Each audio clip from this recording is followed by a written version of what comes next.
In this video, I wanted to take a moment to talk about low back pain. So low back pain is probably the most common complaint that people have.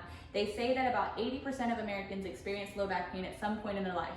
So I thought it would be super important to go through the muscles of the low back pain to really put a highlight on what is actually causing your pain. Because commonly, where the pain is not necessarily what's causing the pain. So it's important to have an understanding because the muscles actually come all the way up to your skull and it's directly to your low back. So let's talk that through. We're gonna start with the most common culprit of low back pain, and that's gonna be the QL.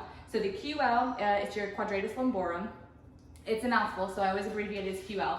But you have deeper fibers as well as more superficial fibers. And this muscle is responsible for extension, it's responsible for lateral flexion, and it's responsible for a little bit of rotation as well.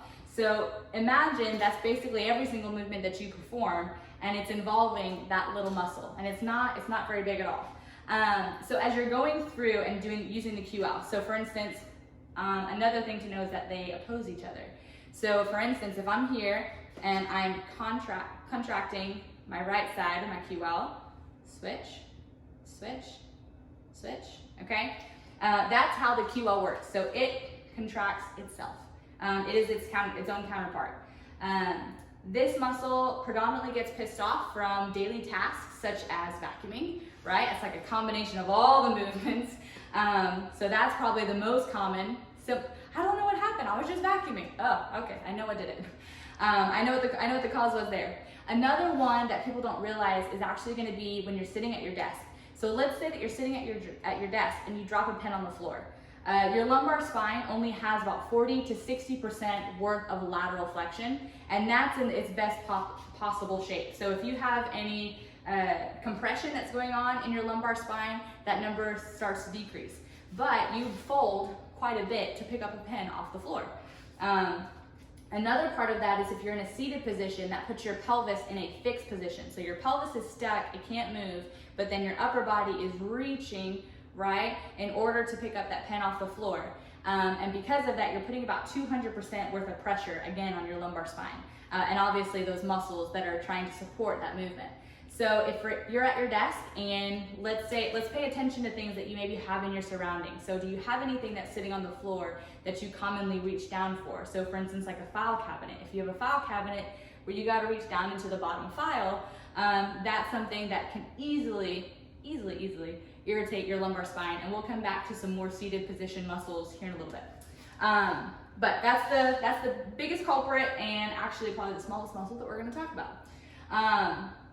Another one that let's talk about is a sheet muscle. So it's your lats, okay? Latissimus dorsi, but everybody knows it as their lats. This is actually a very big muscle, but it's very thin muscle. So it covers pretty much all this real estate here and attaches all the way up to the arm. So when this muscle's pissed off, you typically have other things that are going on, and you also have the whole crossover kinetic chain is also going to be off whack. So that's another one. You usually have some stuff going on here in the scapula as well that need to be addressed in order to take care of the lats. Then you do also have your erectors. So erector spinae is the technical term for them if you Google it.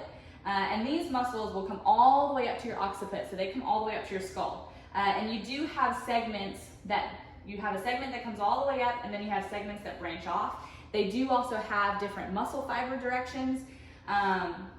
But that's another muscle that it can come all the way up here and it's affecting your low back. Then another common one is going to be here in the glutes. So so let's imagine you're sitting at your desk, okay? You're sitting at your desk for 8 hours a day, and that means that glute muscle is lengthened and then squished. So you tell me if you think that muscle is gonna work effectively. No. So if your glutes are underactivated and they're not firing properly, that means that your low back is trying to do work for what the glutes are not. And so obviously that's going to put strain on your lumbar spine and your low back.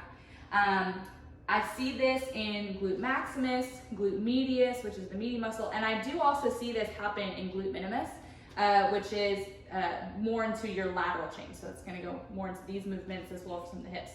Then another one that I want to address from back here is going to be your SI joints.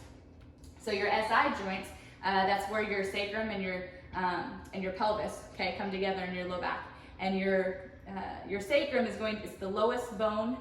It's not quite your tailbone. Some people will say that it's their tailbone, but the coccyx is your tailbone. But that sacrum, so where that all comes together. If you're looking at your back, you know where you see the two little dimples? That's your SI joint. So the SI joint gets irritated when the glutes and the lats are not working uniform together. So whenever you walk, we walk opposite arm, opposite leg, right? You don't ever see somebody walking down the street like this. They walk opposite arm, opposite leg. So because of that, that shows you that the chain comes across.